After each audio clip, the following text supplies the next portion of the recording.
Hello, ladies and gentlemen. My name is Sasha Star. It's Chess Show on Pot TV.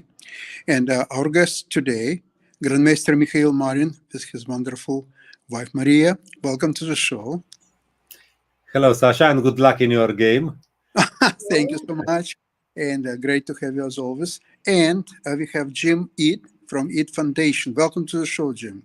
Thank you, Sasha. It's great to be here. Okay, so I'm not going to stay much longer, really, because I have to play my game.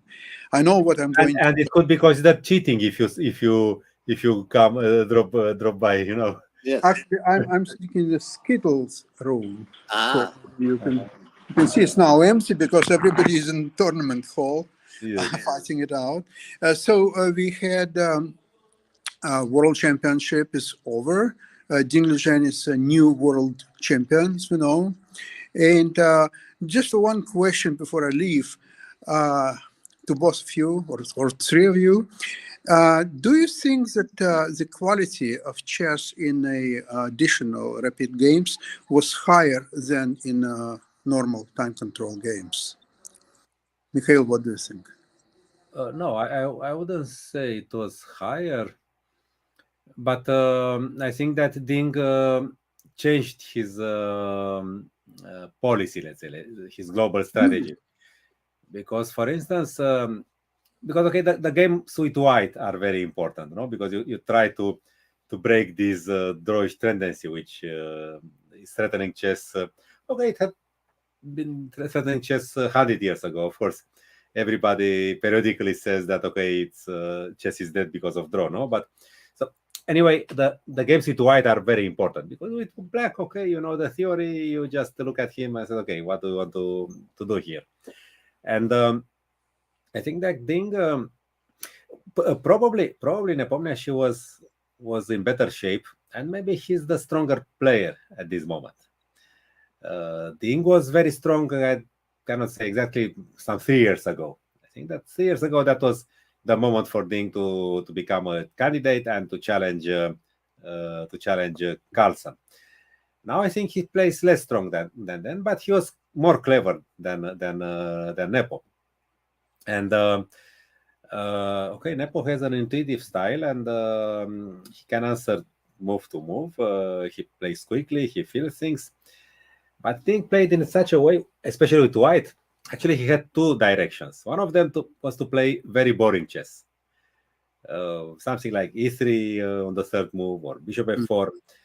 And this could put to sleep Nepo's alertness. Yes. And he would just make his relatively quick moves and so on and miss the critical moment, which happened actually. And then the second one was to play something very provocative. He spoiled his pawn structure many times. Actually, with black, he also did that. In order to get some dynamic compensation. And sometimes the critical moments required some decisions that were deeper than their depth was out of Nepo's usual play range. Because he understood that Nepo is very tenderated, he plays easily, but he is also superficial sometimes. And those were the moments interesting Ding. During the playoff, but the match was even because, as I say, I believe that Nepo is at least in better shape, if not the strongest player now. In rapid with white, Ding changed his policy. He twice played systems with g3, which this is very typical for him, but he never did that during the normal match, during the games, precisely to confuse, to provoke somehow Nepo. But in rapid chess, probably he saw that it's better to play something that he's familiar with, right? Because you have to. So from this point of view, his play was, let's say, not with white, not weaker than in the main, but it was also less provocative, less challenging. And still, he got an advantage in the first game with white. I mean, the first game of the playoff. But then with black, he started doing these things to spoil his structure. B takes a4 in both games. And what can I say? The last game, of course, was not of such a big quality because there were many mistakes. I think that even Ken would agree with that, analyzing with his computers. Yep. Rapid, and it's it became unusual, but Dink continued to play, some concrete chess. He pushed Nepo to work, and apparently Nepo, this is not his style to work over the board so hard. I mean, Ding, you could see he was looking awful, and I mean, not awful, but if you remember the first interviews that I have such big emotions, I'm not in good shape. My confidence to win the match are 5 out of 10. No, Yes, I never. but he said like that. it's like somebody wrote about Polugaevsky that the more awful he looked Yeah. on the board, the more dangerous he was. Yes. Yes. So, I mean, you abandon all your whatever control, facial control, and you are just there in the game. And the opponent may think that you are desperate, but you are not. You are just very concentrated, very focused, and you see very far. Absolutely. So no, I wouldn't compare the quality, of course, but it was not bad quality. I mean, independent from the normal games, I think it was not bad quality. Okay. Okay.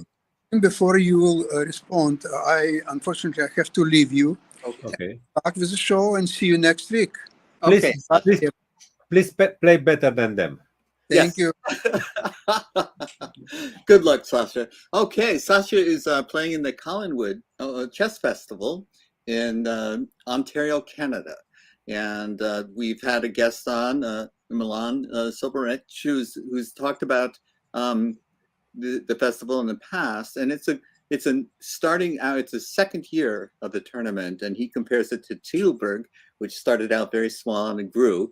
And so he's hoping to have some sort of effect. And his goal is to have the greatest tournament or the strongest tournament in Canada. But this is Milan, yes, our friend Milan, who was Milan, yes. Yes. Okay. Yes, and so we've talked about that. But right now, there's a super strong tournament going on in Bucharest. And can you tell me a little bit about that? Because I think the guys that we were just talking about are playing in it. Yes, yesterday we had the opening ceremony. I was with Maria there. Tomorrow I plan to go to watch the second round. Maria will not be able to come. Well, it was interesting because until the last moment I couldn't really believe that Nepomniachtchi and Ding, who played I don't know how many thousands kilometers are from Astana to Bucharest. No direct flights. I think no. I don't know. I don't think there are regular direct flights. It would be hard unless they private jet, that kind of thing. But yeah. Okay, maybe there was a private jet, but I was not convinced that they would show up. And do you remember any time in the past when the players competed in a championship and then played in a tournament again so suddenly? I mean, past champions have played in other tournaments, but usually there's a long period of time that elapses before they compete. Well, okay, now that you asked, the only thing that comes up to mind was the first version of the Korchnoi-Kasparov candidate semi-final. Kasparov didn't show up because he didn't get the visa from, I don't know, from the Soviet regime. He had some problems, and Korchnoi won the match by forfeit. And then since he was there, I think it was in Seattle they had to play.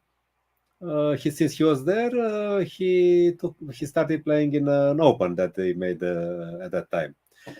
But then, Korchnoi agreed to play with Kasparov because he wanted somebody to beat Karpov. He had enough of it. Mm-hmm. He would, if qualifying again for the fourth match with Karpov, he would have been 53 already. And Well, it's not that he. I mean, okay, when he was 70, he was still in top. You're still strong, right? He was still in top 35 or something in the world by rating. Yes. And he was 80. He beat Caruana with black. So, Yes. but okay, to play a match with Karpov, to be there 1 month or more, was not something that he was really anxious to do. So he agreed to replay the match at a later moment. But okay, of course, this doesn't mean that he played the match with Kasparov and then he played the Open. No, he actually won by forfeit, and since he was there, so I couldn't think of anything myself. But I was also dubious that they would both play, but they did. They have and shown up. Rapport is also. Rapport was the only person apparently accompanying Ding. He's also here. Right. Well, he's a Romanian player now. Right. So he has to play, right? Since September. No, but he has a right. I believe he's qualified for the Grand Prix. Mm-hmm. The wild card is for Dak, who is 2700, the other Romanian player. I mean, Dak is born in Romania. He's Romanian. Right. But it was interesting, there was a special guest at the opening ceremony, and this was none other than Kasparov. He said that he had some 2 participations at some events in the States, then in Munich a few days ago, and now he's here. Okay, he doesn't have the time to get bored. And now the interesting thing is that there are such people. I mean, the real star of the evening was Kasparov. He still has the personality that keeps people enthralled. Yes. He can be very, very charming and very magnetic personality. Of course, the players were focused already on other things. With whom am I going to play tomorrow? Am I in good shape? 1,000 questions. All the normal things before a tournament. But Kasparov was, his first speech, which most likely was prepared at least a bit, was quite entertaining and funny. Yes, he said something like, okay, I was in the States, then in Munich, now I went even farther to the east. And I said, I'm afraid that's the maximum I can go, the farthest I can go to east. Because he's not really a friend of Putin. Yes. And then there are questions for him. And this is how I could notice the difference between probably prepared speech and things you have to answer. Of course, I mean, from as an actor, he performed a little bit lower than during the speech, but he said interesting things, and you could see that he would think, he would force himself somehow to. It wasn't boring. It wasn't boring. No, it wasn't boring. But and it was. I think about we go there. It will be boring, but it wasn't. Yeah, right. I've heard it all before. Yeah. No, I mean everything was spontaneous because he couldn't have known the questions, but he took some effort to think and he said interesting things. Good. It was not as let's say funny as the speech. Right, but okay, but it was okay. It was good. Yeah. Well, I wanted to ask you more questions about that. But Maria, do you have any paintings to show us? Yes, I have with me one paintings, but it's not finished yet. Oh, and because I have a couple of. It's 7 actually.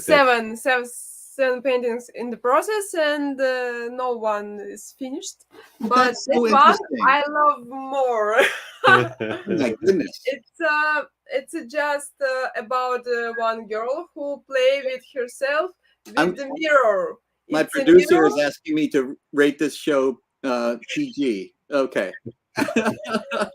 And okay, just like I would just search for the new ideas, and I think it's might be interesting because I also put at the mirror the chess piece, and it will be a real game, but her. It's just like. And too much the gentleman to ask you who the model would be for that person. But It's I do want to know.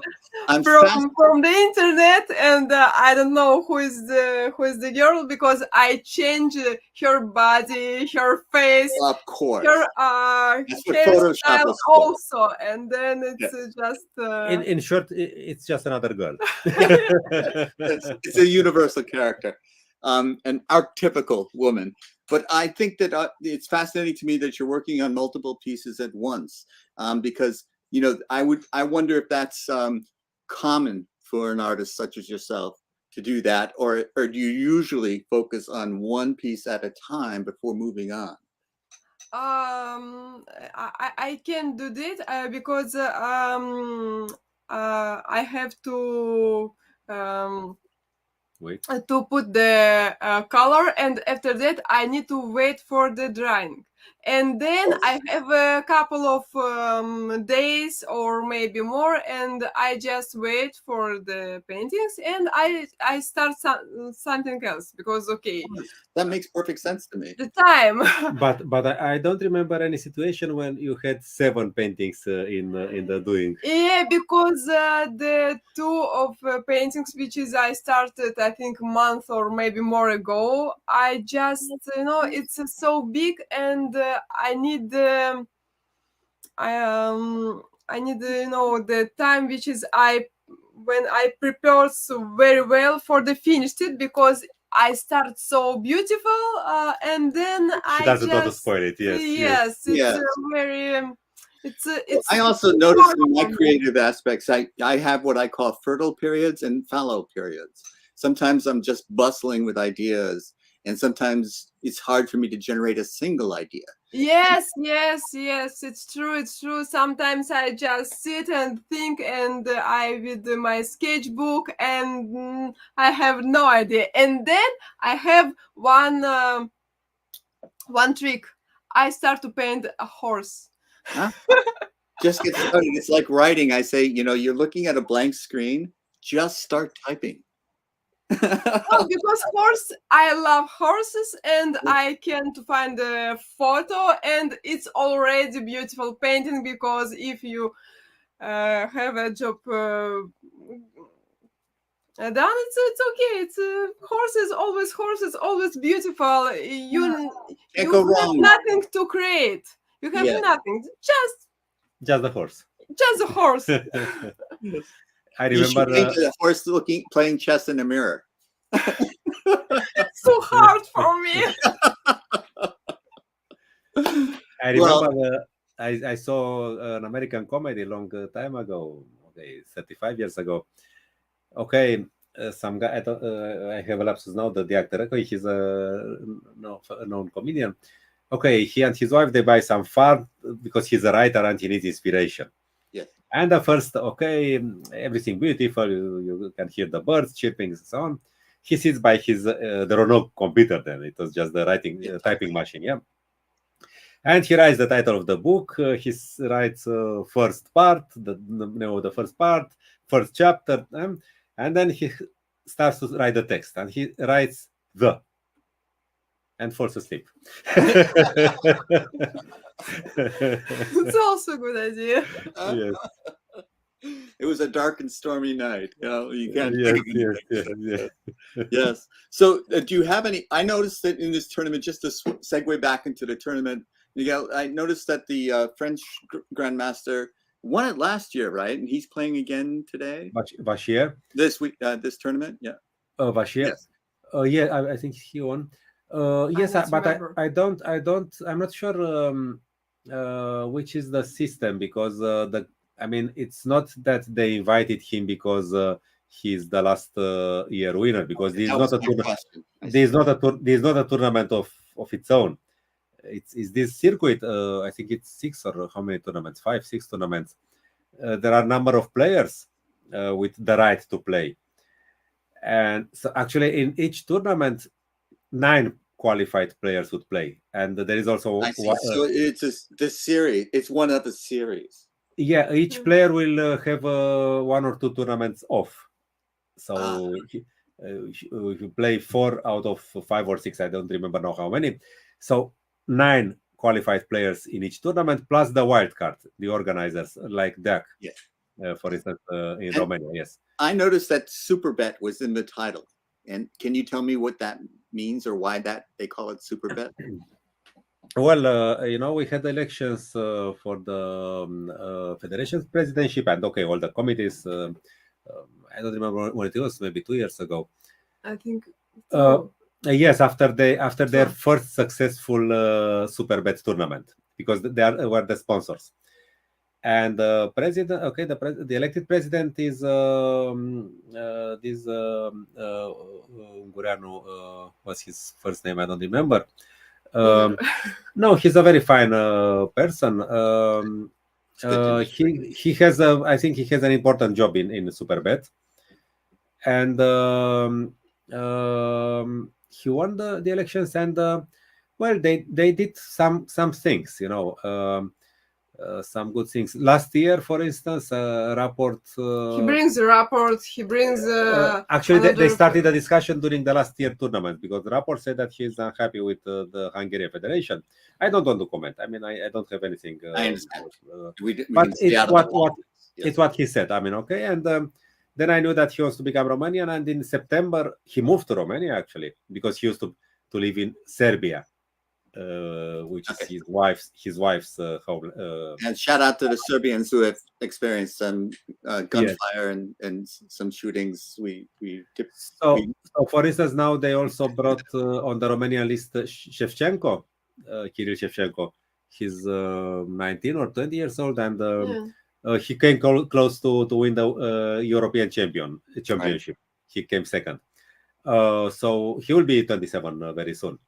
And bring the captain of now Ivan Sokolov, who was the captain of the Uzbek team in when they won in Chennai, the Chennai Olympiad.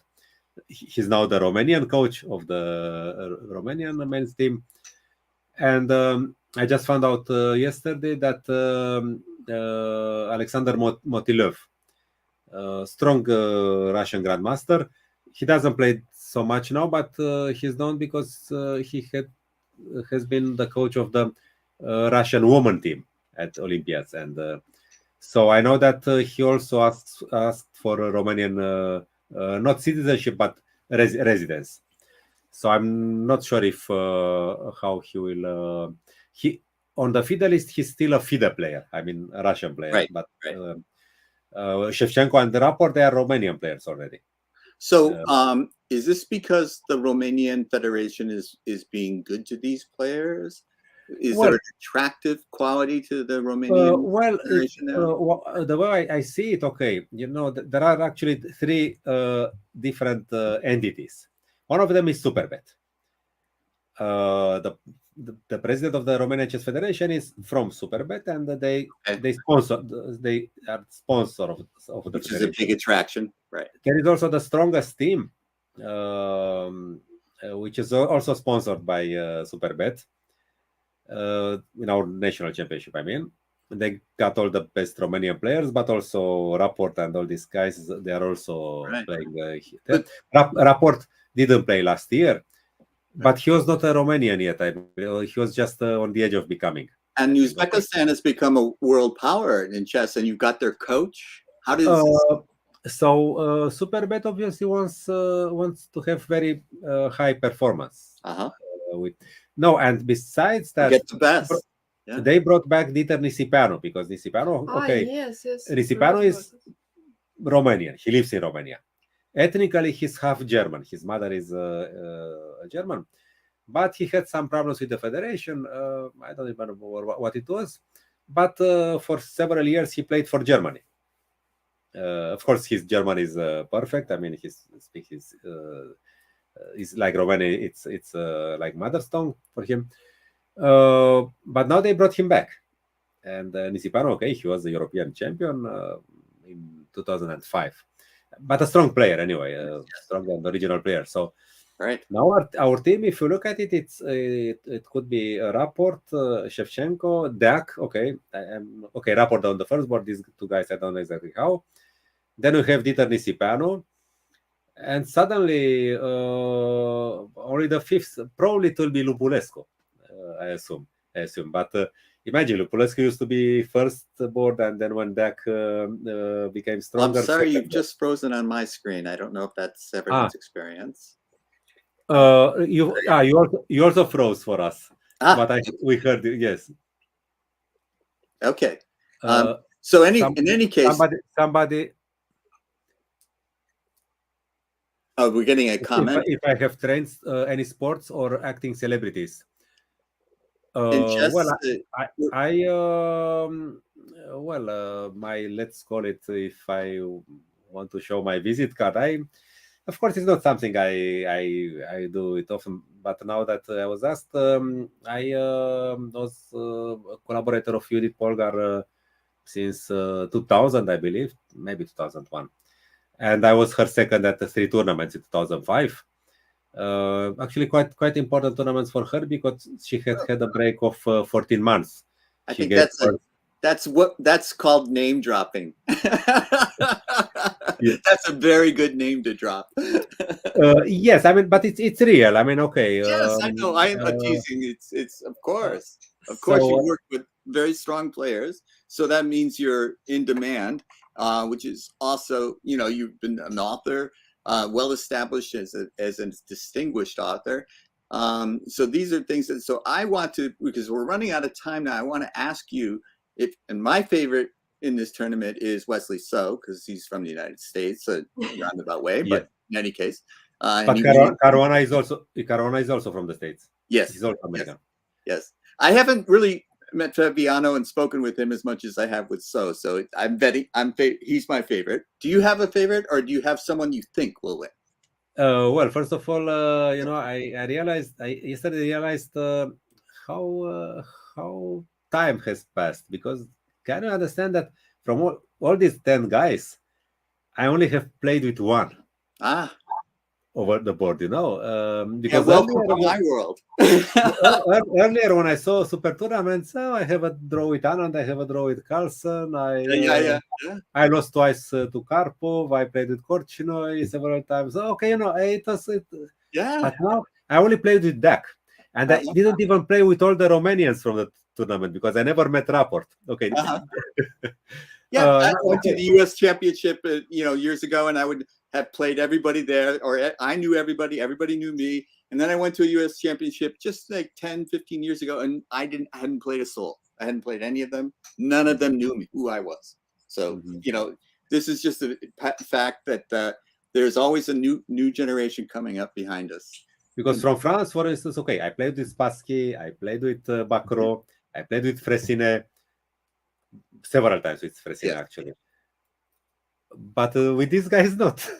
With Firugi and yes, and about the favorites, I have been trying to figure out who is my favorite in the match in Astana, and it was it was always contradictory. I mean, if one of them won, I said, even if 1 minute earlier I said that this guy, I would like the other guy to win the match. Then I saw the positive part of yes. So it's hard, right? So I was probably a little bit more inclined towards Ding, but it was not one-sided. Right. And now also Ding. But so I'm tired of figuring out who is my favorite. Right. It's too much work. Okay, then French guy is our favorite because I love France. Okay. There you go. That's right. Who doesn't love? It's a good wine. It's a good croissant. Okay. Of course. Yeah, let's do it. Of course, I would have to root for the Romanians in the tournament. Yes, but I mean, of course. No, but this is another thing. But I mean, if I can foresee who is the strongest, or if I have, some guy who is really, close to my heart, for no matter what reasons, then I'm too tired. I mean, it's too soon after. I mean, I agree that Ding and Nepo and also Rapport, that they are tired. Yes, I would. But I'm tired too. I was watching them day by day. Okay, then easily we don't have Spanish guy and then Yes, close to Spain. yes, Only, it's France. okay, it's France. Then No, it's You've got an easy. rooting interest in Spanish players now. it's also Italy, but Caruana is not Italian anymore. So Not anymore. Yes. so- Well, Actually, it's been a pleasure to we have can- you again. Yeah. It's time. My producer's in my ear telling me it's Yeah. time to wrap up the show. Thank you very much. Thank And you. Thank maybe you for we'll you. see some more artwork in the future. Maybe some of them will be complete. Yes, I hope so. So thank you again. And Thank you. please tune in the same time, the same bat channel next week. And Sasha Star will be back, hopefully as a Winner. As a winner. as the winner. Yes, Okay. he tied for first last year. That's all we know. So Okay. Mark, if you could take us out, I'd appreciate it. Thank you very much. Bye.